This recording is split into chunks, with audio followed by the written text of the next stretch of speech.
सभी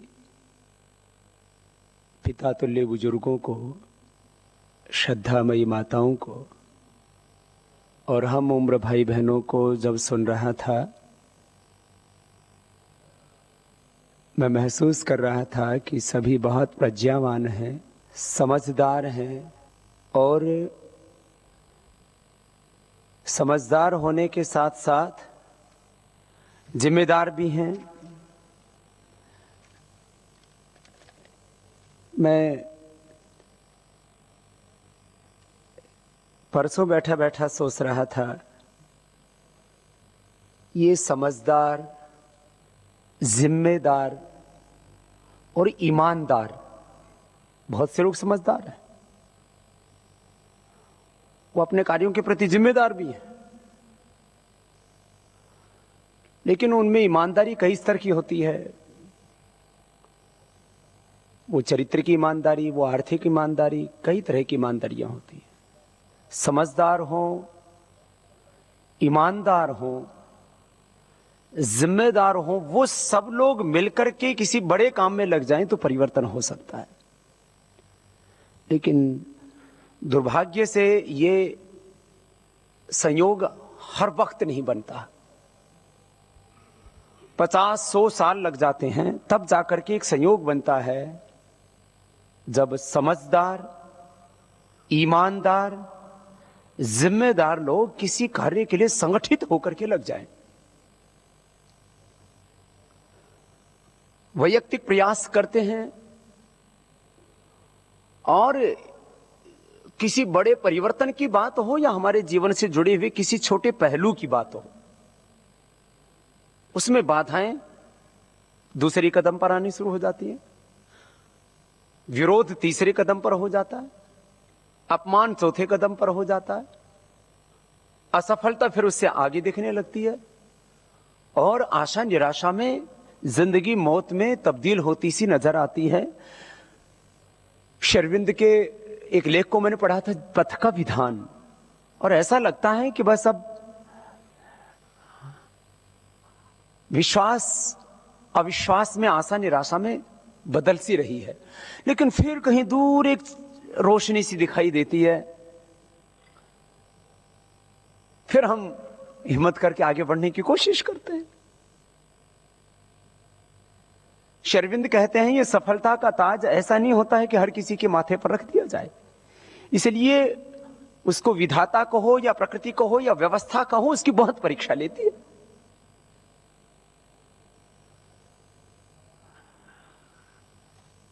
कई बार वैयक्तिक रूप से, सामूहिक रूप से हम प्रयास करते हैं, व्यथित हो जाते हैं। इसलिए मैंने कहा, मैं हिम्मत हारा हुआ नहीं मानता हूं।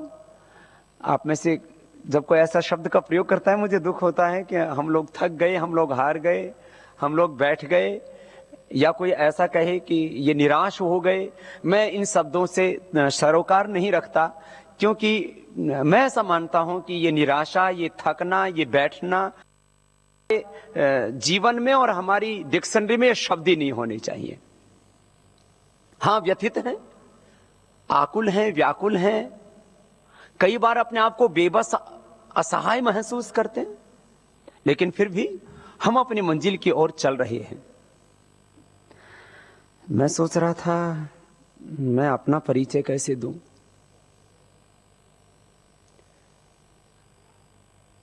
समाज में जिसको लोग बड़ा मान लेते हैं, मुझे अभी तक तो ये भी नहीं पता लगा है कि बड़ा होता कौन है, क्योंकि मैंने तो जीवन के प्रथम प्रभात को जब जीना शुरू किया, जब से होश आया, तब से ऐसा माना कि प्रथम होने की शक्ति सब में है, इसलिए कोई कौन प्रथम है कौन द्वितीय है ये भी समझ में नहीं आया। परिचय का जहां तक प्रश्न पैदा होता है, तो जब व्यक्ति थोड़ा समाज में जिसको बड़ा कहने लग जाते हैं, तो उसकी समस्या यह होती है कि अक्सर उसका दूसरा परिचय देने लग जाते हैं, और जब दूसरे परिचय देते हैं, वो अक्सर 1% उस व्यक्ति की आत्मा को समझते हैं, 99% उसके शरीर या बाह्य रूप के बारे में बताया जाता है। और व्यक्ति आंतरिक स्वरूप को समझता नहीं, इसलिए उसके बारे में जो भी कुछ कहा जाए उसको धोखा मान लेता है या उसके प्रति विश्वास नहीं कर पाता है। और बाह्य स्वरूप वो इतना चकाचौंध वाला होता है कि कोई भी व्यक्ति बड़ा हो जाए तो उस व्यक्ति के बारे में बहुत तरह की शंकाएं हो जाती हैं। मैं भी इस दौर से गुजर रहा हूं। कुछ लोगों ने या बहुत लोगों ने मुझे बड़ा मान लिया, आदर्श मान लिया, या अपना प्रिय मान लिया, या अपना हमसफर मान लिया, हमराही मान लिया। किसी ने मुझे गुरु मान लिया, किसी ने मुझे मित्र मान लिया। बहुत से बुजुर्ग माताएं और ऐसे पिता तुल्य जो है बुजुर्ग हैं, वो मुझे बेटे की तरह मानते हैं। लेकिन जो भी कुछ है इसमें बड़ा मुश्किल होता है कि मैं अपना परिचय कैसे दूं। लेकिन जो बहुत अंतरंगता से जुड़ना चाहते हैं वो ये भी जानना चाहते हैं कि इस व्यक्ति का व्यक्तित्व क्या है, इस व्यक्ति की विचारधारा क्या है, इस व्यक्ति का अतीत क्या है, ये व्यक्ति वर्तमान में कैसे जीता है और ये कैसा अपना सपना देख करके आगे बढ़ रहा है। तो ये बहुत से प्रश्न एक साथ जुड़े हुए हैं। मैं कोशिश करता हूं कि कुछ थोड़ी थोड़ी बात इन संदर्भों में रखूं, क्योंकि हम चाहे वो वैयक्तिक जीवन हो या सामाजिक जीवन हो, आध्यात्मिक जीवन हो या राष्ट्रीय वैश्विक जीवन हो, थोड़ा एक दूसरे के बारे में जान करके फिर आगे बढ़ना चाहते हैं। बहुत से प्रश्न हमारे मन में उठते हैं और मैं हमेशा इस बात को कहता हूं कि प्रश्न उठने चाहिए और जब तक समाधान ना हो जाए उठते ही रहने चाहिए। तर्क खूब करना चाहिए और जब तक हम निर्णय पर नहीं पहुंच जाएं तब तक वो तर्क उठते ही रहने चाहिए। लेकिन जब निर्णय पर पहुंच जाएं या प्रश्न समाधान में तब्दील हो जाएं तब फिर हमें ठहर जाना चाहिए। मुझे लगता है इसी प्रक्रिया में हम सब लोग लगे हुए हैं।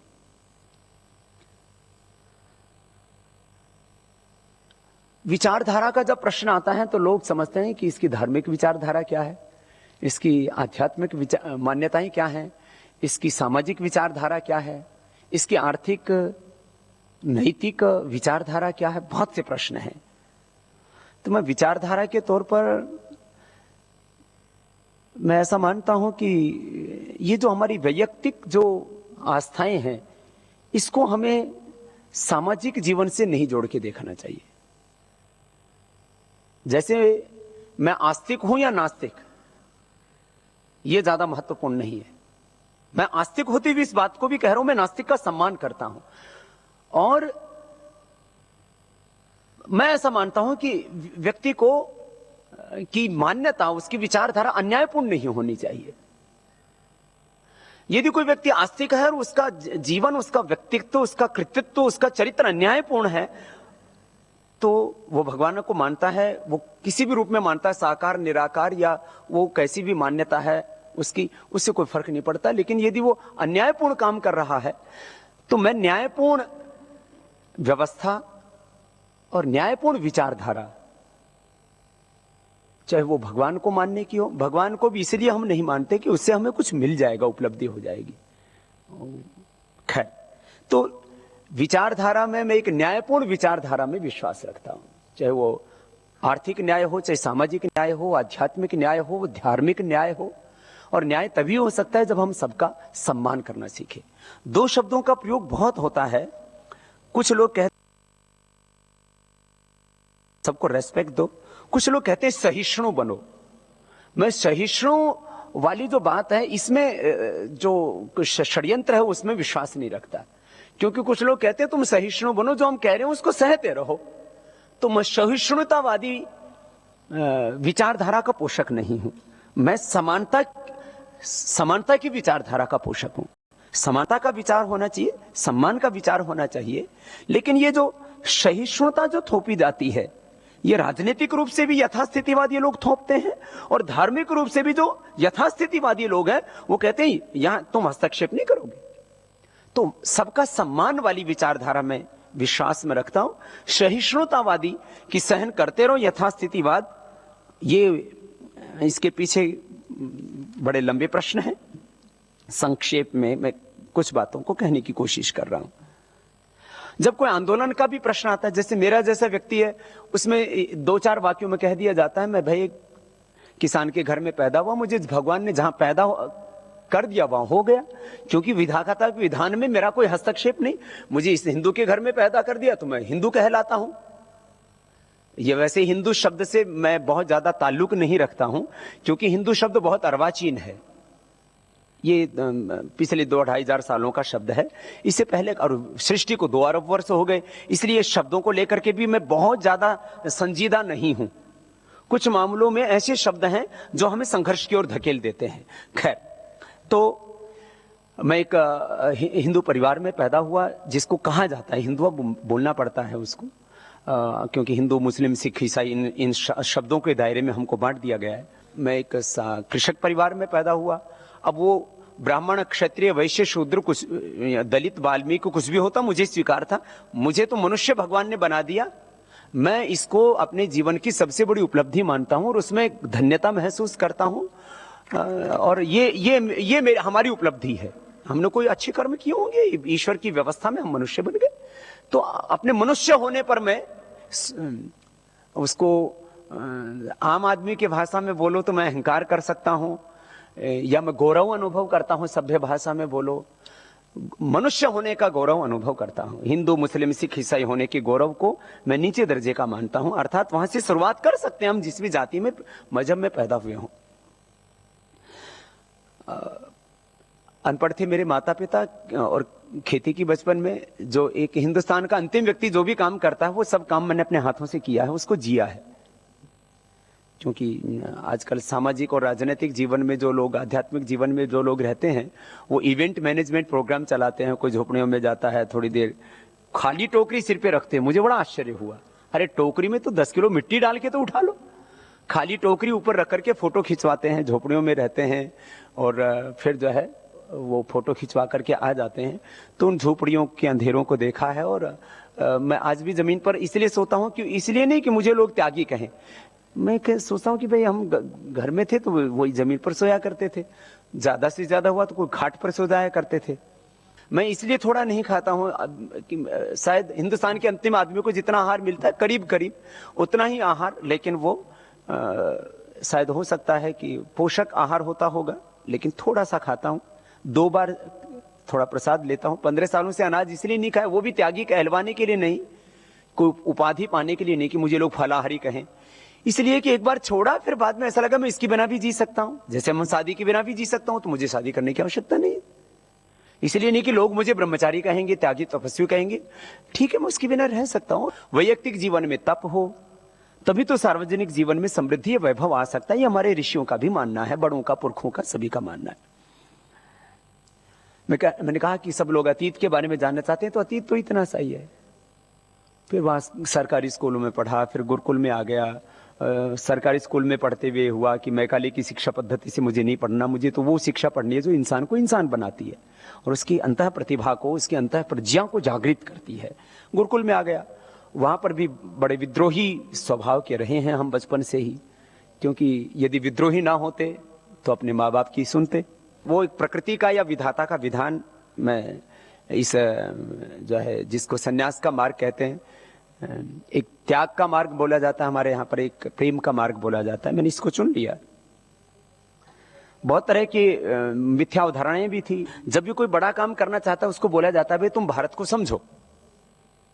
तो भारत को समझने की कोशिश में जब अतीत को देखा तो उसमें ऋषि ऋषिकाओं के और जिनको हम अवतारी पुरुष कहते हैं उनकी कथाएं सुनी, उनकी अब सुनाई है, उनको देखा तो हमने नहीं। हम विश्वास करते हैं कि सब लोग कह रहे हो तो सच ही होगा कि ऐसे ऋषि मुनि हुए होंगे, ऐसे भगवान हुए होंगे, क्योंकि हम तो आस्तिकता में होने में विश्वास करते हैं, ना होने में विश्वास, ना होना तो कुछ होता ही नहीं है, मैं तो ऐसा मानता हूं। तो जो हमारे अवतारी पुरुष हैं, जो ऋषि ऋषिकाएं हैं, वीर वीरांगनाएं हैं, संत हैं, सूफी हैं, मैं तो भगत सिंह को भी उतना ही सम्मान करता हूं, गांधी को भी उतना ही सम्मान करता हूं। इसलिए बहुत से लोग इस कंफ्यूजन में रहते हैं कि बाबा गांधीवादी है या समाजवादी है या लोहियावादी है या कौन सा वादी है। तो मैं अपने लिए कोई शब्द अब तक नहीं ढूंढ पाया हूं, इसलिए इस बात से भी परेशान हूं कि मुझे लोग क्या समझें, बड़ा मुश्किल होता है। अब मैं कहूं कि मैं मानवतावादी हूं तो मानवतावादी तो सभी हैं। तो ये विचारधाराओं के जो मोहरे हैं, मैं इन मोहरों से कहीं अपने आप को कहीं मैं ये हूं, मैं ऐसा कहूं तो शायद ये अन्याय होगा अपने साथ भी या अपने भविष्य के साथ भी, वर्तमान के साथ भी। तो जो है ये जो विचारधारा में जो मोहरे हैं या ठप्पे हम जिनको बोलते हैं, ये ठप्पा लगा दिया, ऐसा नहीं। मैं ऐसा मानता हूं कि जो कुछ अपना है वो सारी विरासत अपनी है। गांधी भी अपने हैं, भगत सिंह भी अपने हैं, वीर वीरांगनाएं, संत, सूफी सब अपने हैं, हिंदू भी अपने, मुसलमान भी अपने, दलित, वाल्मीकि, बहुत सब अपने हैं, क्योंकि सब हम लड़ने वाले लोग हैं, सब विद्रोही लोग बैठे हुए हैं। क्रांति की भाषा में बोला जाए, सब विप्लवकारी लोग हैं। उसको अलग अलग सबने शब्द दिए, किसी ने उनको राष्ट्रधर्मी शब्द दिया, किसी ने क्रांतिकारी, कुछ भी हम नाम दें, कोई जल की, कोई जंगल की, कोई जमीन की, कोई दलितों की, कोई महादलितों की, वनवासियों की, आदिवासियों की, भूमि की, अलग अलग जो लड़ाइयाँ हैं, भूमिहीनों की, पिछड़ों की, अति पिछड़े दबे कुचले लोगों की, शहरों की, गाँवों की, बहुत सी लड़ाइयाँ चल रही हैं। और इन सब लड़ाइयों के बीच में कोई ऐसा मंत्र होना चाहिए जिससे कि सारी लड़ाइयां पूरी हो जाएं और सबको सामाजिक आर्थिक न्याय मिल जाए। और जैसे एक भाई कह रहे थे कि इंजीनियर थे कि 3% लोगों के खिलाफ हम लोग काम कर रहे हैं। सत्य तो यही है कि इस स्थापित व्यवस्था से लाभान्वित तो होने वाले 3 से 5% लोग हैं और करीब 93 से 95% वंचित लोग हैं। तो हम ऐसा चाहते हैं कि जो स्थापित लोग हैं उनको भी हम ये ना कहें कि भाई तुमको सबको सूली पर चढ़ाना है। नहीं तो वो कहेंगे कि मैंने भी एक बार बात की तो लोगों ने मुझसे कहा कि बाबा थोड़े समझदार हो जाओ। मैंने कहा भाई जो है जिनने लूटा उनसे वसूली भी करो, उनको सूली पर चढ़ा दो। बड़े बाबा ये अपना थोड़ा ठीक कर लो। मैंने ठीक करने की कोशिश की कि हमें सूली पर चढ़ाने की बात नहीं करता, ज्यादा गलत काम कर रखे हो तो आजीवन कारावास दे दो। अब दुनिया में भी ऐसी चर्चाएं होने लगी हैं, जो है इस बारे में विवाद हो सकते हैं। तो वर्तमान स्थापित व्यवस्था से जो पोषित और लाभान्वित लोग हैं, हम उन सबको तो वो जो है अपना समर्थक बना पाएंगे, मैं इससे सहमत नहीं हूं। लेकिन हम ऐसा भी कोई काम ना करें, जैसे हमारे बहुत से क्रांतिकारी जब वही बोलने लगते हैं तो बहुत से लोगों को ऐसा लगता है ये हमें खा ही जाएंगे अभी। तो क्रांति में हमको समझ के साथ भी काम करना है। इसमें अंग्रेजों से थोड़ा सा सीखने की जरूरत है। चंद मुट्ठी भर लोग और 70 से ज्यादा देशों पर उन्होंने कब्जा कर लिया। वो हमारे आदर्श नहीं है, लेकिन इस बारे में आदर्श है कि होशियारी से कैसे दुनिया के ऊपर साम्राज्य स्थापित किया जाता है। तो थोड़ा सा होशियारी भी हम रखें। ये मेरा अपने चरित्र का ही हिस्सा, अपना परिचय का हिस्सा है। होशियारी तो रखनी चाहिए ही हमको। कई बार हम निराश हो जाते, मैं भी कई बार हो जाता था। इस झूठ पर दुनिया चल रही है। हम कहते हैं सत्यनोत्तभिता भूमि, सच पर चलेगी दुनिया। झूठे। फिर मैं इस निष्कर्ष पर पहुंचा, एक दिन एक वेद मंत्र पढ़ा मैंने, अब कोई इससे भी कोई समझ मिल जाती है। अब जैसे मैं अभी भी बात कर रहा हूं तो हो सकता है मेरी बात से भी कुछ किसी को सीखने को मिल जाए। तो एक दिन एक वेद का ऐसा ही मंत्र पढ़ा कि दृष्टा रूपे व्याक्रोत सत्यान्विते प्रजापति अश्रद्धा मनृते ददात श्रद्धाम सद्धे प्रजापति। कि भाई आदर्श तो सबके लिए सच्चाई है। दारू पीने वाला आदमी भी दारू पीने वाले को आदर्श नहीं मानता, न पीने वाले को आदर्श मानता है। अब वो अपनी पत्नी को ज्यादा सम्मान देता है क्योंकि वो दारू नहीं पीती है। वो अपने बच्चे को ज्यादा सम्मान करता है क्योंकि वो दारू नहीं पीता है। वो मुझे सम्मान करता है। वो नशे में भी कहता है वाह वाह जी काम तो बहुत अच्छा कर रहे, मैं भी साथ में आऊंगा।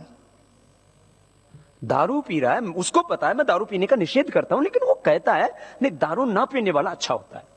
झूठ बोलने वाला भी सच बोलने वाले को आदर्श मानता है। चोरी करने वाला, दुराचार व्यभिचार करने वाला भी चोरी न करने वाले को, दुराचार व्यभिचार न करने वाले सदाचारी व्यक्ति को ही अपना आदर्श मानता है। एक वेश्या भी जो वेश्यावृत्ति नहीं करती, सदाचारी, उनको अपना आदर्श मानती है।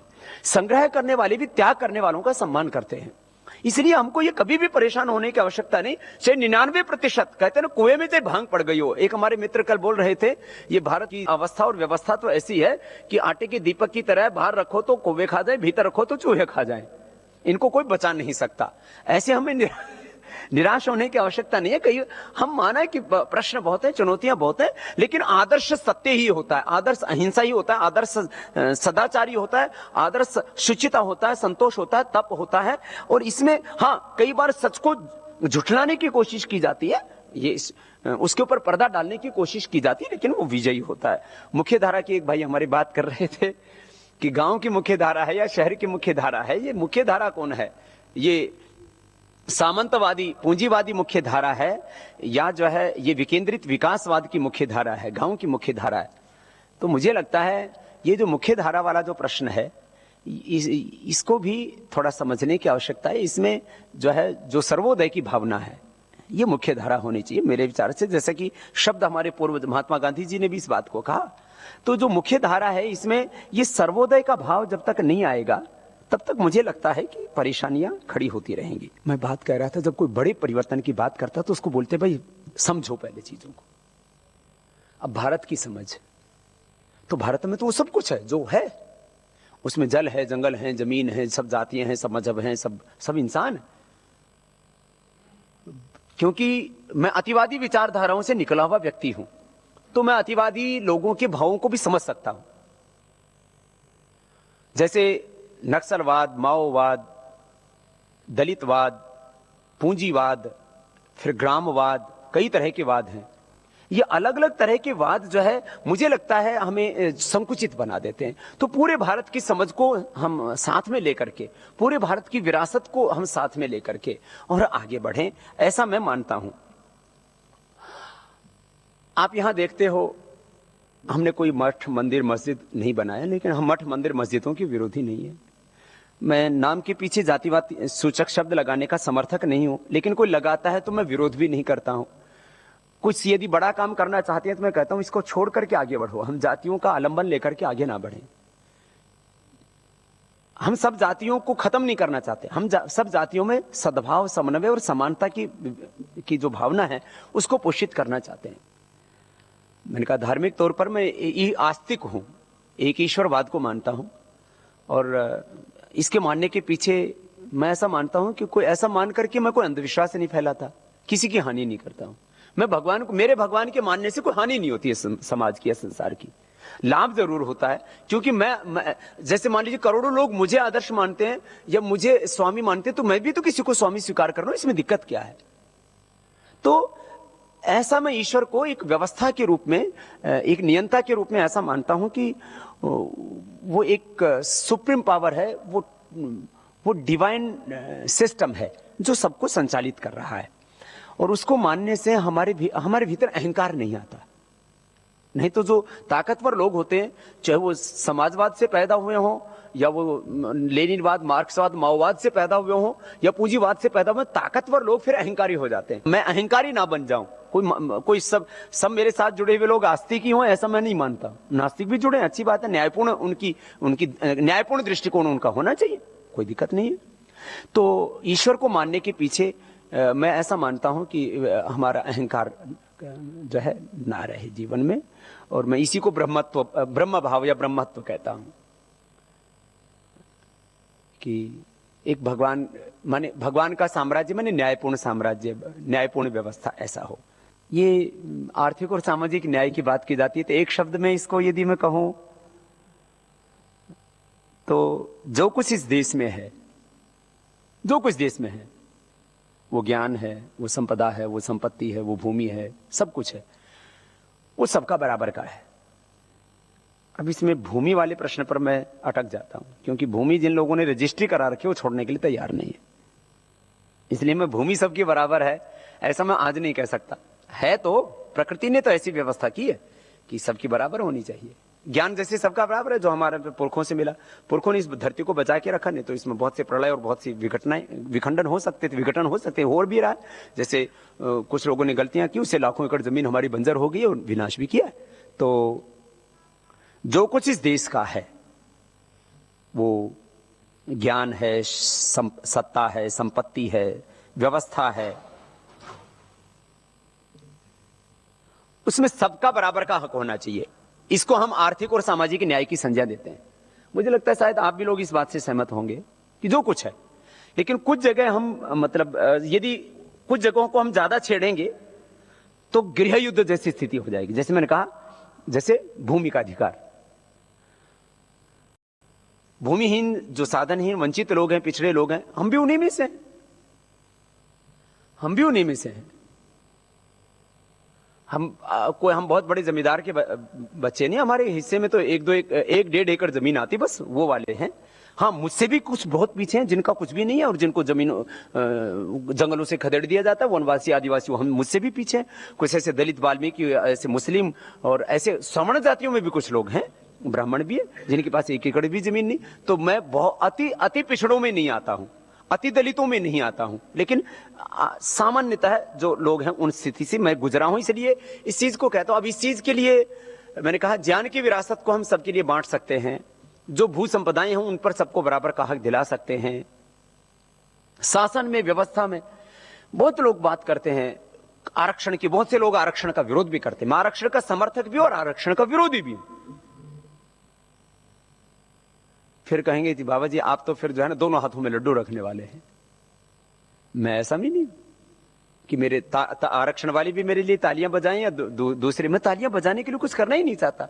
मैं ऐसा मानता हूं कि हमको एक ऐसी व्यवस्था बनानी चाहिए कि सबको, जब इतना बड़ा देश है, हम सोचें कि इसी जाति के, इसी मजहब के, इसी वर्ग के, इसी समूह के लोग ज्यादा समझदार होते हैं, ये तो ठीक नहीं है ना। समझदार तो सभी जातियों में, सभी वर्गों में, सभी मजहबों में लोग हैं, लेकिन सत्ता में, शासन में, व्यवस्था में, संपत्ति में, भू संपदाओं में उनकी बराबर की भागीदारी नहीं देते हैं। क्योंकि जो ताकतवर लोग हैं, जो स्थापित लोग हैं, वो यथास्थितिवाद में विश्वास रखते हैं। वो कहते हैं नहीं, जो हमारा है वो नहीं छीनना चाहिए, हमारा है, पास में जो नहीं है उसमें तुम मांगो तो दे देंगे। एक व्यक्तिगत परिचय हो गया, अतीत को थोड़ा सा जान लिया, विचारों को थोड़ा सा समझ लिया, फिर कि ये आंदोलन किन मुद्दों पर है। तो आंदोलन के लिए 10-11 बिंदु ऐसे मैंने तय किए कुछ, कि भाई एक शब्द में बोले तो आर्थिक और सामाजिक न्याय की लड़ाई है, और वो हो नहीं रहा है। ये हिंदुस्तान में हो सकता है 10,67,000 करोड़ रुपए का। ये वो चीजें हैं जो प्रमाणित हो चुकी, प्रमाणित बातों को कह रहा हूं। 10,67,000 करोड़ रुपए का कोयला घोटाला, 1,76,000 करोड़ रुपए का 2G घोटाला, 17,000 करोड़ रुपए का कॉमनवेल्थ घोटाला, हजारों करोड़ रुपए का आदर्श सोसाइटी घोटाला। हर विभाग, जिन हम सरकारी विभाग बोलते हैं ना, जिनको जो जन सुविधाओं के नाम पर, लोक कल्याण की योजनाओं के नाम पर, मूलभूत ढांचागत विकास के नाम पर जो योजनाएं चलाई जाती हैं, बिजली, पानी, सड़क, शिक्षा, स्वास्थ्य, सुरक्षा, रोटी अर्थात अनाज, कपड़ा, मकान से लेकर के चारा, सब ज्ञात अज्ञात सब में घोटाले हुए हैं। बिजली घोटाला, पानी घोटाला, सड़क घोटाला, टंकी बनाई जाती है उसमें भी घोटाला है, सड़क बनाई जाती है उसमें भी घोटाला। अब इतने घोटालों के बावजूद एक सरकार बनी रहती है। वो कहते हैं हमको तो वोट मिला है इसलिए हम बने रहेंगे। तो ये भी एक प्रश्न उठता है कि क्या किसी को बहुमत मिल जाए और वोट मिल जाए, क्या वो सत्ता में रहने का हकदार है? तो आप यदि इसको न्याय की दृष्टि से कहेंगे तो ये नहीं है। यदि वो लोग न्यायकारी नहीं है तो से उनको वोट या बहुमत भी मिल गया हो तो नहीं रहना चाहिए उनको। फिर समाधान क्या है? समाधान या तो उसको गिरा दिया जाए या वो गिर जाए।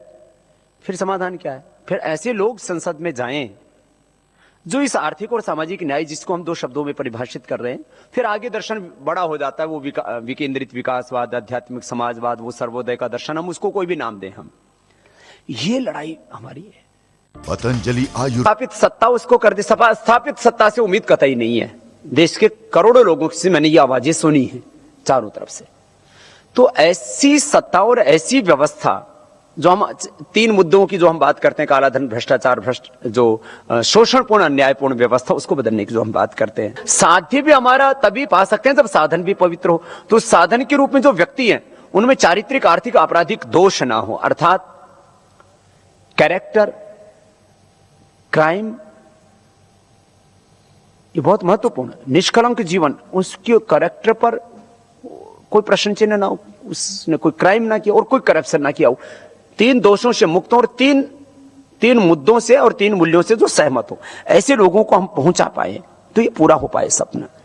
जब भी कोई आंदोलन की बात करता है तो बोले भाई देश आंदोलनों से नहीं चलता, देश जो है ना वो, उसमें तो विकास चाहिए, देश तो सेवा से आगे बढ़ता है। तो 2 ग्रुप बन गए हिंदुस्तान में, एक सेवा वालों का, एक आंदोलन वालों का। तो थोड़े से समझदार लोग होते हैं तो व्यवस्था क्या करती है, बोले तुम हॉस्पिटल चलाओ, तुम स्कूल चलाओ, तुम कॉलेज चलाओ, तुम ये काम करो, तुम ये काम करो, हम जो कर रहे हैं हमको मत छेड़ो। तो जो भी समझदार लोग होते हैं उनको व्यवस्था हमेशा सेवा में लगा देती है। तो हमको भी व्यवस्था ने कहा कि आपको जितने 1000 करोड़ रुपए चाहिए उतने ले लो। आप एक नहीं, आप अनेक यूनिवर्सिटी बना लो, आप कितने योग सेंटर बना लो, आप फार्मेसी बना लो, आप रिसर्च कर लो, आप ये व्यवस्था के खिलाफ काम मत करो। और वो व्यवस्था में अभी लोग हैं और मेरे पास इसके तथ्य, अगले लोकसभा चुनाव में इसको बताऊंगा मैं। कौन व्यक्ति था, किसने क्यों कहा, ये सबके साथ होता है, हमारे साथ में बड़े रूप में होगा, सामान्य लोगों के साथ छोटे रूप में होता है। जो भी थोड़ा समझदार व्यक्ति होता है, व्यवस्था कहती है तुम सेवा में लग जाओ। परिवर्तन दो कामों से होता है, सेवा भी चले और आंदोलन भी चले। इसलिए हम दो चीजों की जिम्मेदारी साथ में लेकर के आगे बढ़ रहे हैं, सेवा व चरित्र निर्माण के साथ नए राष्ट्र व नए युग का निर्माण का संकल्प अपने हृदय में लेकर के हम आंदोलन के लिए संघर्ष कर रहे हैं। ये दो चीजें एक साथ, बड़ा मुश्किल काम है। दरअसल मैं खुद देखता हूं, मुझे अपनी फ्रीक्वेंसी सेट करने में 20 साल लग गए। दोनों तरफ फ्रीक्वेंसी सेट नहीं होती। जो सेवा में लगे, ध्यान में लगे, भजन में लगे, वो उधर मस्त हैं। आई मौज फकीर की जई झोपड़ी फोक, अपनी झोपड़ी फोक दी, वो दूसरों की क्या फंसाएगा। इसलिए जो लोग अध्यात्म में लगे हुए हैं वो इधर समाज में नहीं आ पाते, और जो समाज में लगे हैं उनसे अध्यात्म की बात करो, बोले भाई ये बंद करना, ये लेक्चर बहुत सुन लिया। मुक्ति और कैवल्य, पूर्व जन्म, पुनर्जन्म, ये वो बड़ा विचित्र काम है। तो मुझे अपनी फ्रीक्वेंसी सेट करने में बहुत वर्ष लग गए। दोनों तरफ की फ्रीक्वेंसी बना के रखना यह बड़ा मुश्किल काम है। महात्मा गांधी जी ने इसको बनाया था, अध्यात्म को मूल में रखा और आजादी की लड़ाई लड़ने के लिए निकल पड़े। लोहिया जी ने इस बात को अपने, देखो जितने भी बड़े महापुरुष हैं ना, मैं आस्तिकवाद नास्तिकवाद की बात नहीं करता, उनके सबके जीवन में तप, त्याग, अध्यात्म ये बहुत प्रखरता से मिलेगा। जयप्रकाश जी, उनकी पत्नी प्रभावती जी, जयप्रकाश जी को देखे, शादी होकर सुधा होकर के भी महात्मा गांधी जी ने कहा ब्रह्मचारी हो गए। लोहिया जी वैश्य परिवार में पैदा होकर के और अंतिम आदमी के उत्थान की बात कर रहा है। मुझे तो अभी पता लगा थोड़े दिन पहले। अच्छा, मैं जाति बिरादरी किसी की पूछता भी नहीं हूं, थोड़ी दिन पहले पता लगा तो वैश्य परिवार में पैदा हुए। अब कोई जो है ये, इसलिए मैं इन चीजों को कहता हूं, मैं महत्व नहीं देता कभी भी इन चीजों को। लेकिन आप देखो, जो महापुरुष हैं, वो लोहिया जी, चाहे जयप्रकाश जी हो, चाहे गांधी जी हो, चाहे पटेल हो, चाहे वो कोई भी हो, चाहे वो छत्रपति शिवाजी हो, कोई भी हमारे महापुरुष हो, हम अपनी सूफी परंपरा में देखते हैं, मुगल शासकों की परंपरा में देखते हैं, भगवान राम, भगवान कृष्ण जो है, प्रोफेट मोहम्मद साहब और ईसा मसीह के जीवन में देखते हैं, सब महापुरुषों ने न्याय की लड़ाई लड़ी है, एक शब्द में बोले तो, और अन्याय के खिलाफ काम किया। लेकिन सबके जीवन में अध्यात्म तत्व बहुत गहरा था। हमारी लड़ाई के हथियार क्या होंगे? हमें दो ताकत मिली है, एक बोलने की ताकत, एक वोट की ताकत। तो बोलने की ताकत का इस्तेमाल इस पाप, अन्याय, अधर्म, शोषण के खिलाफ लोगों को खड़ा करने के लिए, बगावत के लिए करना है, और वोट की ताकत का इस्तेमाल अच्छे लोगों को वहां तक पहुंचाने के लिए करना है। और ये दोनों ताकतें हमारे पास में हैं, सब लोगों के पास में, इनका इस्तेमाल हम कर लेंगे। कि हम लड़ाई लड़ने लगे हैं देश और दुनिया के बदलने की, राष्ट्र निर्माण, युग निर्माण की, और हमारे पास में जो उसकी समझ भी होनी चाहिए और वैसे हथियार भी होने चाहिए। तो हमारी इस लड़ाई में जिन लोगों के साथ हमारी लड़ाई है वो अंतरराष्ट्रीय ताकतें हैं, जो इंटरनेशनल षड्यंत्र करती है। अंतरराष्ट्रीय षड्यंत्र ये इतना खतरनाक विषय है। वो अंतरराष्ट्रीय षड्यंत्र धार्मिक तौर पर भी चलते हैं, आर्थिक तौर पर भी चलते हैं, राजनीतिक तौर पर भी चलते हैं, स्वास्थ्य के क्षेत्र में भी चलते हैं। और जो मैं तो ऐसा मानता हूं, अमेरिका ने जो 5 संस्थाएं बना रखी है ना, ये षड्यंत्र करने के लिए बनाई हुई है। World bank, IMF, WHO, UNO, WTO, षड्यंत्रकारियों का गिरोह वहीं इकट्ठा होता है। और फिर ये जो तथाकथित बुद्धिजीवी, बिके हुए बुद्धिजीवी, बिकाऊ बुद्धिजीवी, मैं आगे बोलूंगा उसको, अंतरराष्ट्रीय षड्यंत्र, फिर ताकतवर पूंजीवादी शक्ति। ये जो समूह बनाए गए ना, इनमें बुद्धिजीवियों को बैठा दिया जाता है कि तुम ऐसी ऐसी सलाह देते रहना, ऐसे ऐसे बात में बोलते रहना। उनकी एक लाइन बोलते हैं तो पूरे वर्ल्ड में हाईलाइट हो जाता है, अब पूरी दुनिया में इस बीमारी का खतरा आ रहा है। फिर दूसरा आता है, हमने दवाई बना दी है। आप देखते हो रोज, ये वो दवा के क्षेत्र में नहीं, पूरी दुनिया अब इकोनॉमिक क्राइसिस से गुजर रही है, आर्थिक मंदी से गुजर रही है, ये सॉल्यूशन है। पूरी दुनिया में युद्ध की संभावना है, और अफगानिस्तान को खत्म कर दो, इराक को खत्म कर दो, ईरान को खत्म हो गो, शांति आ जाएगी। ऐसे छोड़ते, एक लाइन छोड़ते हैं और पूरी दुनिया में ऐसे पैनिक हो जाती है पूरी दुनिया, ऐसा। तो अंतर्राष्ट्रीय षड्यंत्रों को समझना होगा। ताकतवर पूंजीवादी ताकतें, इनको सामंतवादी, मैं कभी नहीं बोलता कि हमारा आंदोलन जो है मनुवाद के खिलाफ है, दलितवाद के खिलाफ, हाँ ये ऐसे ही चल रहा है। मैं मनुवाद और क्या कहते हैं शरणवाद, दलितवाद, ये मैं इन वाद, मुस्लिमवाद, हिंदूवाद, इन वादों को मैं नहीं मानता। हमारी सारी लड़ाई पूंजीवाद के खिलाफ है, सामंतवाद के खिलाफ है, यथास्थितिवाद के खिलाफ है। शब्दों का चयन हमारा ऐसा होना चाहिए जिसमें सब समाहित हो जाए। हम एकांगी चीज को लेकर के लड़ते हैं ना, उससे बड़ी फिर वो विघटनकारी होगा। वो हम अन्याय कर रहे होंगे, अपने साथ भी धोखा कर रहे होंगे, इस प्रकृति मानवता के साथ, भगवान के साथ भी धोखा कर रहे होंगे। तो अंतर्राष्ट्रीय षड्यंत्र, ताकतवर पूंजीवादी सामंतवादी ताकतें, वो षड्यंत्र। फिर भ्रष्ट राजसत्ता इतनी कुटिल होती है, इतनी ताकत इकट्ठी कर ली होती है इसने कानूनों के बल पर कि वो कुचल देती है। फिर पेड मीडिया, मैं बहुत कई दिनों से सोच रहा था मैं क्या शब्द का प्रयोग करूं, क्योंकि मीडिया के हमें का इस्तेमाल भी करना है और वो जो है इनमें सम्मिलित भी रहता है। तो पेड मीडिया और उसमें पेड बुद्धिजीवी कह दो। ये पेड बुद्धिजीवी है एनजीओ वाले, हाँ कोई एनजीओ चला रहा हो तो माफ करना, इसमें सब एनजीओ वाले नहीं लेकिन कुछ एनजीओ वाले हमारे यहां पर भी हो सकते हैं, अच्छे एनजीओ चला रहे हैं, ट्रस्ट वाले भी, पेड ट्रस्ट भी होते हैं, पेड मीडिया वो भी एनजीओ भी होते हैं। तो ये जो पेड होते हैं ना, अब पेड नौकरशाही भी है, उसमें कुछ अच्छे भी है। तो कहते हैं ठीक है तनख्वाह मिल रही है तो तनख्वाह मेहनत करके ले रहे हैं, लेकिन काम न्याय के लिए करेंगे। तो ये पेड है ना, ये जहां पेड जुड़ा है वहां थोड़ा सा दिक्कत होती है। फिर ये यथास्थितिवादी, ये पेड शासन तंत्र, इनके चक्रव्यूह को भेदना तो फिर उतनी ही तैयारी अपने को करनी पड़ेगी। हमारा मकसद क्या है, जैसे कहते हैं ना, हमारा ये जो पूरा आंदोलन है इसका लबोलबाब क्या है? आर्थिक शक्ति संपन्न आध्यात्मिक राष्ट्र के निर्माण का जो हमारा ध्येय है, थोड़ा बहुत सीधे से शब्द हैं, आर्थिक शक्ति संपन्न आध्यात्मिक राष्ट्र का निर्माण का जो हमारा ध्येय है, इसमें विकेंद्रित विकासवाद से सर्वोदय की भावना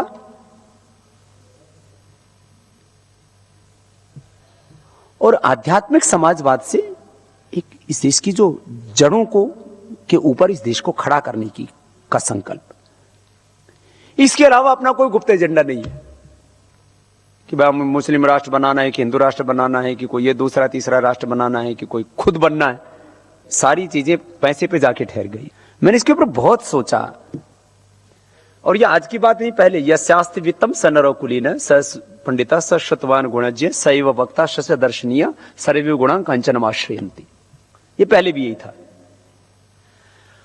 दरअसल सब चीजों का मूल्यांकन आर्थिक किया जाता है, सब चीजों का मूल्यांकन, ज्ञान, नॉलेज, वर्क, एग्रीकल्चर, इंडस्ट्री, सब कुछ, हमारी टोटल स्ट्रेंथ का मूल्यांकन पैसे में कर दिया जाता है।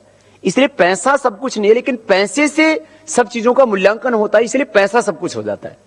इसलिए पैसे से जो केवल विकास होगा उसमें जड़ता आ जाएगी। इसलिए उसमें हमने आध्यात्मिकता या उसको नैतिकता कहें, क्योंकि आध्यात्मिकता कहने से लोग कहते हैं भाई ये तो ईश्वर को मानने वाले लोग हैं, ये भी एक वर्ग होता है, उसमें दिक्कत होती है। इसलिए हमने उसको, जिसको आध्यात्मिकता समझ में आए आध्यात्मिकता समझ ले, जिसको नैतिकता समझ में आए नैतिकता समझ ले। तो हमें इस देश को ये दोनों चीजों की दृष्टि से आगे ले जाना पड़ेगा। और जैसे कहीं पर भी हम काले धन, भ्रष्टाचार की व्यवस्था परिवर्तन की बात करते हैं तो लोग कहते हैं महंगाई का समाधान बता रहे। भाई महंगाई तो क्यों है ये तो सोचो ना, भूख क्यों है, गरीबी क्यों है, बेरोजगारी क्यों है, ये पिछड़े अति पिछड़े ये क्यों है, ये नक्सलवाद माओवाद क्यों पैदा हो रहा है, इसके पीछे वही है। सब चीजों के इतने समझ सबको होनी चाहिए कि सब चीजों के मूल में क्या है, नक्सलवाद, माओवाद, ये दलितवाद, सब आंदोलन क्यों चलाए जा रहे, जल जंगल जमीन के, पिछड़ों के, अगड़ों के, हिंदुओं के, मुसलमानों के, जो भी चल रहा है, ये सब कुछ ये इसीलिए चल रहा है कि देश के लोगों को आर्थिक और सामाजिक न्याय नहीं मिला। आर्थिक और सामाजिक अन्याय और शोषण के कारण ये सारी विषमताएं उत्पन्न हुई। अब हमें क्या करना है कि सबको हक मिले बराबरी का, न्यायपूर्ण विभाजन, एक बड़ी समस्या है। तो आर्थिक और सामाजिक न्याय हम बात कर रहे हैं तो बराबरी का हक, सत्ता संपत्ति व्यवस्था में और न्यायपूर्ण उनका विभाजन, ये चीजें यदि हो जाती हैं तो अपना मकसद मुझे लगता है पूरा हो जाता है। भारत की समझ में ही एक बात और आती है जो मैंने शुरू में विषय कहा था। कान सुनते सुनते हमारे बहरे हो गए, दिमाग सुनते सुनते थक चुका, मन सुनते सुनते टूट चुका। चारों तरफ से जो स्थापित लोग हैं ताकतवर, वो कहते हैं भारत एक गरीब देश है, इसमें सबका कैसे हम भला कर सकते हैं। और जब भारत की समझ है तो भारत की समझ कई दृष्टि से होनी चाहिए। मैंने कहा जातियों की दृष्टि से, संस्कृति, सभ्यता, रीति रिवाज, परंपरा और अलग अलग उनकी दृष्टि, साथ में भारत की आर्थिक जो ताकत है उसकी भी समझ होनी चाहिए। तो इसके बारे में जो है मैंने बहुत सोचा और करीब करीब पिछले 5 वर्षों से मैं इसका अध्ययन करने लगा प्रामाणिकता से। ऐसे तो शुरू से ही करता रहा हूं, क्योंकि जो भी भारत में पैदा होता है भारत को समझने की कोशिश करता ही। तो पहले व्याकरण शास्त्र और योग शास्त्र आदि के बाद में फिर मैंने जो इसको समझा, अर्थशास्त्र और भारत की आर्थिक ताकत को, तब मुझे पता लगा कि करीब जो 32,87,263 वर्ग किलोमीटर का करीब 33 लाख वर्ग किलोमीटर की भूमि अपने देश में कोयला, लोहा, सोना, चांदी, हीरा, एल्युमिनियम, गैस, तेल, जो भी चीजें हैं, भू संपदाएं, इनका मैंने मूल्यांकन किया। तो मैंने किसी किताब में नहीं पढ़ा, मैं ऐसे ही अंदर से, जैसे मेरे से अभी एक भाई बोले बाबा जी आपने ये सब विषय पढ़े कब, और आपकी उम्र कितनी है? मैंने कहा भाई देखो ऐसा है। बोले आप इकोनॉमिक्स के बारे में भी बात करते हो, आप हेल्थ के बारे में भी बात करते हो, आप कोई भी विषय आए, आप पहले तो मुझे लोग यूं कहते थे बाबा जी जो है जहां देखो वहीं हस्तक्षेप करते हैं। अब कम से कम ये जो स्थापित लोग हैं उन्होंने हमें सुनना तो शुरू कर दिया। पहले तो बाबाओं में हम अनफिट हो गए, फिर समाज में गए तो समाज में अनफिट हो गए। मेरे तेरा दिमाग खराब हो गया, तो आनंद करना तो गड़बड़ हो गई। हमने फिर अब पागल थे, लगे रहे। तो वैसे तो बहुत समझदार होना चाहिए सामाजिक काम करने वाले व्यक्ति को, लेकिन सामाजिक काम करने वाले व्यक्तियों को अंधा भी होना चाहिए, बहरा भी होना चाहिए और जरूरत पड़े तो गूंगा भी होना चाहिए। वो जो महात्मा गांधी के बंदर ऐसे नहीं बनाए थे, क्योंकि यदि हम बहुत ज्यादा की सुनते हैं ना, जैसे बहुत सुनते सुनते सुनते, मैं बहुत सुनता हूं, फिर जरूरी होता है उतना सुनता, फिर कई बार बिना मतलब की बातें चलती, जैसे कई बार टीवी में, अखबार, आपको शायद आश्चर्य होगा, सामाजिक काम करने वाले लोग अखबार बहुत पढ़ते हैं, मैं कई कई दिनों तक अखबार नहीं पढ़ता। क्या इसमें पढ़ूंगा तो 1 घंटा मेरा समय लगेगा, उससे उसको उपलब्धि क्या होगी? इसलिए बहुत जरूरी कोई बहुत बड़ी दुर्घटना होती है तो अखबार पढ़ता हूं। मेरे कमरे में रोज अखबार आते हैं, शायद वो दूसरे लोग जो मेरे आसपास में रहते हैं वो पढ़ते रहते होंगे। टीवी पर शायद मुझे जमाना बहुत देखता है, मैं टीवी बहुत कम देखता हूं। बिना मतलब की बकवास चल रही है, बहुत जरूरी कोई बात हो तो एक बार देख लो। आदमी को अंधा भी होना चाहिए, बहरा भी होना चाहिए, और जहां जरूरत नहीं है वहां बोलने में आदमी को परहेज भी करना, जहां जरूरत है वहां बोलना है पूरा। हाँ खैर, तो मैंने समझने की कोशिश की तो भारत का पता लगा। ये कहीं मैंने कहा आंकड़ा मैंने आज तक किसी किताब में नहीं मिलेगा आपको, अब इसको हम पूरा करने वाले हैं। मैंने कुछ लोगों को लगाया हुआ है, कुछ चीजें मेरे पास में आ गई। जैसे मैंने कहा कि कोयला इस देश के अंदर जो ढूंढ लिया गया, एक तो नॉन रिजर्व से जो ढूंढे नहीं गए, तो नॉन रिजर्व 285.86 बिलियन टन, तो उसकी कीमत मैंने लगाई 1144 लाख करोड़ रुपए, जो ठीक ठाक सा भाव, मैंने 3,500 से 6,000 का भाव 4,000 लगाया, तभी 1144 लाख करोड़ का कोयला। फिर ऐसे लोहा करीब 1,000 लाख करोड़ रुपए का, ऐसे ही फिर सोना, चांदी, हीरा, तेल, गैस, एल्युमिनियम और तमाम तरह की बहुत बेशकीमती पत्थर, हीरे जैसा पत्थर भी निकला है अभी। एक कोई अपने ही भक्त हैं, उनको परिचित है, तो उन्होंने बोला बाबा जी मुझे ये मिल गया, और करोड़ों रुपए का भरा पड़ा राजस्थान में हीरे जैसा ही। तो अपने देश में करीब 20,000 लाख करोड़ रुपए की भू संपदाएं। मैंने कहा और अब चलो भूमि भामी ना भी मिले तो एक आदमी को भू संपदाओं में आज की दृष्टि से यदि बराबर का हक मिल जाए तो करीब एक आदमी को 2 करोड़ रुपए की संपत्ति मिलने की संभावना पूरी है, एक परिवार को 10 करोड़। भारत का करीब 400 लाख करोड़ रुपए पहले बेईमानों ने लूटा, 400 लाख करोड़ रुपए अब कुछ बेईमान लोगों ने, उसमें मैंने कैटेगरी नहीं बनाई, कुछ बेईमान लोग उसमें नेता भी हैं और कुछ दूसरे भी लोग हैं, लूटा लुटवाया। अभी भी देश की आधी से ज्यादा अर्थव्यवस्था पर जो है इन लोगों का कब्जा, सामंतवादी लोगों का। ये लूट बंद कर हो और आगे से लुटे ना लूटा हुआ हक मिल जाए वापस, तो ये हिंदुस्तान धनवान हो सकता है। अब अंतिम बात, बाबा के अनुसार काला धन 400 लाख करोड़, फाइनेंशियल इंटीग्रिटी के अनुसार इतना लाख करोड़, 25 लाख करोड़ या 50 लाख करोड़, ट्रांसपेरेंसी इंटरनेशनल के अनुसार इतना करोड़।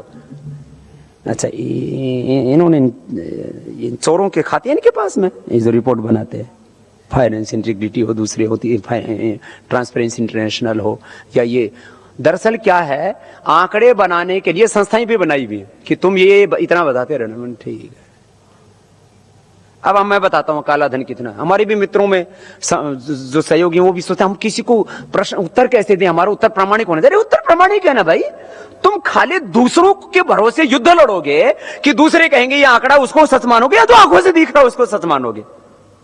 कुल मिलाकर के देश की अर्थव्यवस्था में वास्तविक रूप में लगभग 500 लाख करोड़ रुपए है, इंटरनल, नॉट एक्सटर्नल। जबकि पेपर पर, बैलेंस शीट पर लगभग 80 से 100 लाख करोड़ रुपए का शो किया जाता है। ये जो चार्टर्ड अकाउंटेंट्स के माध्यम से ये जो पेश किया जाता है, इसमें कुछ ब्लैक मनी है, कुछ ब्लॉक मनी है, कुछ ग्रे मनी है, कुछ लूट का है, कुछ रिश्वतखोरी का है, कुछ घोटालों का है, कुछ जो है वो ग्रे मनी उसको बोल देते हैं जो जिसमें टैक्स चुरा लिया गया हो। इसमें कुछ देश के भीतर है और जो देश के बाहर गया है वो अलग है। देश के बाहर गया वो अलग है। दुनिया की सभी अर्थशास्त्री एक बात से सहमत हैं कि वैध रूप में पूरी दुनिया की अर्थव्यवस्था करीब 3000 लाख करोड़ रुपए की है। उसको ट्रिलियन डॉलर में बोल रहे तो 63 to 65 ट्रिलियन डॉलर की है। और इसमें भी आधी अर्थव्यवस्था काले धन की है, बराबर की अर्थव्यवस्था काले धन की है, माफ करना। इस अवैध धन की अमेरिका वो भी उसमें बराबर की काले धन की अर्थव्यवस्था है। तो पूरे विश्व में कितनी होगी? 3000 लाख करोड़ की। इस अवैध धन का ही अमेरिका, इंग्लैंड आदि मुख्य रूप से अपने देशों में कर्ज के रूप में उसका इस्तेमाल करते हैं और भोग विलास करके सुख भोग रहे हैं, तथा भारत जैसे लोग देश उससे गरीबी भूख से जूझ रहे हैं। America, Britain, Germany, Italy, Luxembourg जैसे देशों ने अपनी अर्थव्यवस्था जीडीपी के औसत रूप से करीब करीब 2 या 3 गुना विदेशी कर्ज के रूप में ये ब्लैक मनी को लिया हुआ है। पूरा विवरण हम अलग से उस पत्र के ऊपर दे रहे हैं। अब हम ये कहते हैं बाहर कितना होगा फिर भारत का? यदि 500 लाख करोड़ रुपए की हमारी अभी अर्थव्यवस्था है तो बाहर कितना होगा हमारा? तो करीब 3000 लाख करोड़ रुपए बाहर है। तो ये तो आप और हम सोच भी नहीं सकते, क्योंकि ये चीज बड़ी रहस्यपूर्ण है। गद्दाफी जब तक सत्ता में था तब कोई नहीं जानता था कि भाई पूरे देश की अर्थव्यवस्था 3 लाख करोड़ 4 लाख करोड़ की, अकेले के पास 10 लाख करोड़। प्रमाणित हो गया अब तो ये जो चीजें हैं, हमको ये बातों का, मैं कह रहा था, लोग सोचते होंगे कि ये जो है ना बाबा का दिमाग खराब हो रखा है। दिमाग तो खराब हो रखा है ये सब देख करके कि क्या अन्याय हो रहा है। अब मैंने परिचय देने के उस संदर्भ में, क्योंकि मेरा परिचय मेरा काम हो गया है, मेरा परिचय ये आंदोलन हो गया है। और ये जो चीजें जब सामने आती हैं तो सब कहते हैं नहीं ये तो होना ही चाहिए। व्यवस्था से पोषित जो लोग हैं उनमें भी अंदर आत्मा है, वो भी अंदर से तो कहते हैं। रामलीला मैदान में जिन लोगों ने क्रूरता बर्बरता की वो भी सब मेरे से मिलने के लिए आए। बोले बाबा जी जिस दिन हम घर गए तो हमारी घरवाली ने हमको रोटी नहीं दी, हमारी माँ ने हमको गालियां दी कि तुझे इसीलिए पैदा किया था क्योंकि एक ऐसे साधु सन्यासी योगियों पर, देशभक्त लोगों के ऊपर तुम ऐसे जुल्म करोगे। तुम अंग्रेजों की नौकरी कर रहे हो या अपने जो है एक आजाद भारत में ईमानदारी से नौकरी करने के लिए बेटा तुमको IAS IPS बनाया था। उनके घर वालों ने कहा तो मैंने उनको बहुत सुनाया। और इतने क्रूर है ये सत्ता और व्यवस्था में, उसमें और कुछ बातें तो कहना नहीं चाहता क्योंकि उससे फिर और भी विवाद हो सकते हैं। मैंने कहा भाई अगली बार जब आंदोलन करूंगा तो तुम सब लोगों की भां बहन बेटियों को अपने सामने बैठा के रखूंगा, तो उनके साथ भी तुम वही करना जो हमारे साथ किया है। बोले स्वामी जी अंदर से बहुत अपराध बोध होता है। तो व्यवस्था से पोषित लोग भी इस व्यवस्था को बदलना चाहते हैं। उनके भीतर रह रह के आवाज भीतर आत्मा में ये पुकार उठती रहती है। तो हम सब चाहते हैं कि ये सारी व्यवस्था बदले। अब इसके लिए एक एक लड़ेंगे।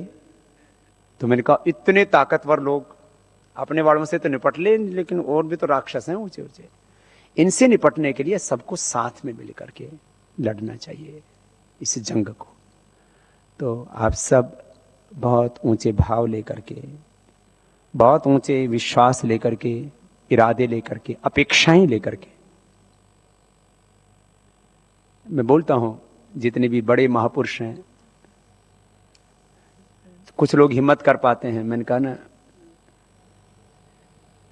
जो शुरू में वाक्य बोला था ना मैंने, समझदार, ईमानदार, जिम्मेदार और इस परिवर्तन के लिए तैयार साहसी जो कुछ महापुरुष हैं सामाजिक, आध्यात्मिक, राजनीतिक क्षेत्र में, उनसे मैं कहता हूं देखो भाई, हमसे जो अपेक्षाएं हैं ना देश और देश के लोगों की, उन अपेक्षाओं को हमें टूटने नहीं देना, नहीं तो ये देश सदियों तक किसी पर भरोसा नहीं करेगा। इनफैक्ट मैंने अन्ना जी से भी कल इसी बात को कहा, मैं श्री रविशंकर जी से भी इस बात को कहता हूं। साधु संत जो मुझसे मिलते हैं, सामाजिक लोग मिलते हैं, राजनीति में भी जो अच्छे लोग हैं, और मैं आप सबसे भी, देखो अब मैंने अपने जिंदगी का आप पर दांव लगा दिया है, तो भाई अब तुम बचाओ या उभारो, क्योंकि ये मैं अकेला कर नहीं सकता। मीन्स लोग ही चाहिए इसके लिए, तो बड़े रूप में करोड़ों लोग, समर्थक के तौर पर, योद्धा के तौर पर, सैनिकों के तौर पर तो बहुत लोग हैं, लेकिन कुछ लोगों को तो फिर सेनापति की, योद्धा की बड़ी भूमिका निभानी पड़ती है ना। तो जब ऐसी परिस्थिति आती है तो मैं एक ही बात कहता हूं, और फिर उस समय मैं थोड़ा साहस भी करने की कोशिश करता हूं। और मैं झूठ कभी बोला नहीं, अभी भी नहीं क्यों बोलूं मैं झूठ, कभी डर भी लगता है। मैं पूरा भरोसा, मैं दरअसल जो है, कुछ लोग होते हैं जो थोड़ा भरोसा और थोड़ा कम भरोसा, किसी बात में भरोसा, किसी में नहीं भरोसा, विवेकपूर्ण दृष्टिकोण में रखता हूं, लेकिन फिर जब भरोसा हो जाता है तो भाई फिर हो जाता है। अब पत्नी से गृहस्थ में जाते हैं तो भाई एक पत्नी पति, अब दोनों में भरोसा नहीं होगा तो गृहस्थी नहीं चलेगा। वो किसी कुल खानदान से आती है, फिर भी दुनिया चलती है ना, एक 2% बात में डाइवर्स भी होता है। भरोसे बिना तो गृहस्थ भी नहीं चलता, भरोसे बिना देश भी नहीं चलेगा। इसलिए तो मैं ये मानता हूं कि भाई अब जब इतना बड़ा देश का ये बेड़ा उठा लिया है कि भाई सबको आर्थिक सामाजिक न्याय दिलाना, अतीत का आधार लेकर के एक स्वर्णिम भारत का निर्माण करना है, जो भी अपनी विरासत है सबको समेटते हुए, तो भरोसा मैं करता हूं और करूंगा, और वह करना मेरी जिम्मेदारी है। लेकिन जो भी लोग इस मिशन में जुड़ रहे हैं या जुड़ेंगे, मैं उनसे एक अपेक्षा जरूर करता हूं। आप मुझसे अपेक्षा कर सकते हो कि मैं आपको अंतिम श्वास तक, जैसा आज हूं, जैसा आज तक था, यदि आज तक अच्छा था और आज मैं अच्छा हूं तो मुझ पर भरोसा करना, खूब विचार करना, खूब प्रश्न करना, तर्क करना। मैंने पहले कहा, यदि मैं आज तक अच्छा था और आज अच्छा हूं तो मैं अंतिम श्वास तक अच्छा रहूंगा, यह मेरी प्रतिबद्धता है। मैं मर सकता हूं, मिट सकता हूं, लेकिन बिक नहीं सकता, झुक नहीं सकता, कोई खरीद नहीं सकता। आप मुझ पर भरोसा कर सकते हैं, क्योंकि ये दोनों तरफ से है। कि आपको भी ऐसा लगता है कहीं बाबा जी बिक तो नहीं जाएंगे, झुक तो नहीं जाएंगे, दब तो नहीं जाएंगे। आज तक यदि मैं ठीक हूं तो आज तक का आप देख लो, आगे का मैं आपको भरोसा दे सकता हूं। और यह भरोसा मैं सबसे भी चाहता हूं कि जो भी जुड़े फिर वो पूरे प्रामाणिकता से जुड़े, कि जिससे कि कभी कोई ये ना कहे कि भाई जो है धोखा हो गया, क्योंकि अब तो देश की बात है। तो आप सबके ऊपर मैं इसलिए ज्यादा भरोसा करता हूं क्योंकि 10-20 सालों से आपने भी, किसी ने 30-40 सालों से सार्वजनिक जीवन जिया है और आप उस पर खरे उतरे, तो देखा तो अतीत ही जाता है, देखा तो वर्तमान ही जाता है, भविष्य का तो अनुमान लगाया जाता है। घर हो, परिवार हो, या देश और संसार हो, तो आप सब लोगों का अतीत समझदारी का, जिम्मेदारी का, ईमानदारी का है। आप प्रामाणिकता से जीवन को जिया है, तो आप पर भी मैं ये भरोसा करता हूं।